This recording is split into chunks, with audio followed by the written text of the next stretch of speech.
Oi pessoal, nós vamos falar hoje sobre figuras de linguagem. É a nossa primeira aula.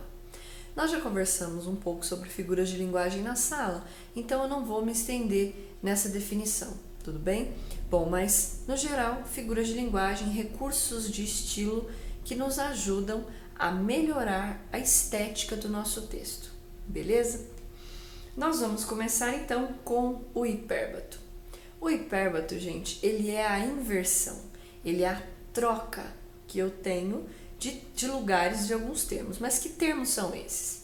Vocês se lembram que quando nós aprendemos sujeito e predicado, eu falei para vocês que quando eu tenho SVP, ou seja, sujeito, verbo e o resto do predicado, o entendimento da minha frase é melhor. Mas a inversão, ela vai quebrar essa ordem. Um exemplo é o hino nacional. Então, o hino nacional ele começa com o verbo e não com o sujeito. Então, ouviram do Ipiranga as margens plácidas de um povo heróico, brado retumbante. Que frase grande, né? Então, o sujeito são as margens plácidas do Ipiranga e não começa com o sujeito, como a gente esperaria. Então, isso é o hipérbato, quando eu troco de lugar os termos da minha oração, beleza? Depois nós temos a hipérbole, que é o exagero. Eu uso muito a hipérbole para falar para vocês que eu já falei tal coisa 1000 vezes, 300 vezes para vocês. Eu não falei 300 vezes, porém eu já falei muitas vezes. Então eu exagero e tenho a hipérbole. Quando eu tenho, por exemplo, alguém falando eu chorei rios ou eu gastei rios de dinheiro. Isso não existe, né? Ninguém gasta rios de dinheiro. A gente gasta muito, porém é uma forma exagerada de falar, tudo bem? Não confundam hipérbole com hipérbato. Depois nós temos o eufemismo. Se nós tínhamos o exagero na hipérbole, aqui nós temos a diminuição, amenizar.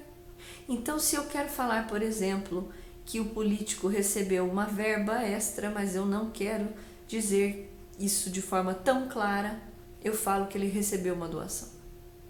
Também temos a questão quando a gente fala assim, que fulano virou uma estrelinha ao invés de morrer, ou que bateu as botas ao invés de dizer que morreu.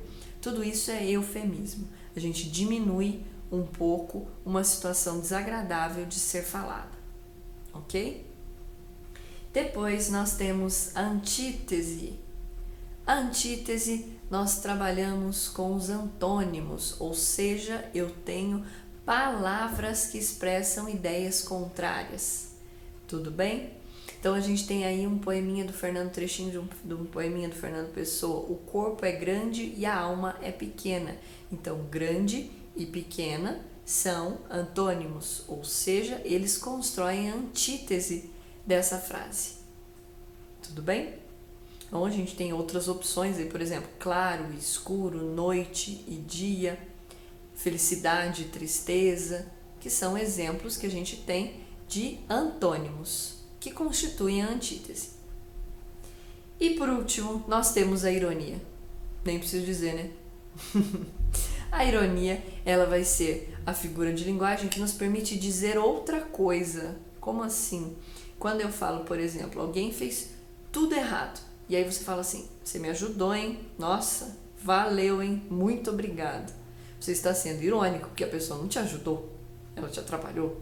Então, a ironia é querer dizer o contrário. Gente, essa foi a nossa primeira parte da aula. Agora vocês deverão fazer 3 anotações. O que vocês aprenderam com este vídeo, o que vocês acrescentariam neste vídeo e as dúvidas. Beleza? Façam essas anotações, procurem outros exemplos também de cada uma das figuras de linguagem e na próxima aula nós vamos conversar. Então, até a próxima aula, façam todas as nossas tarefas, sigam as recomendações e até mais!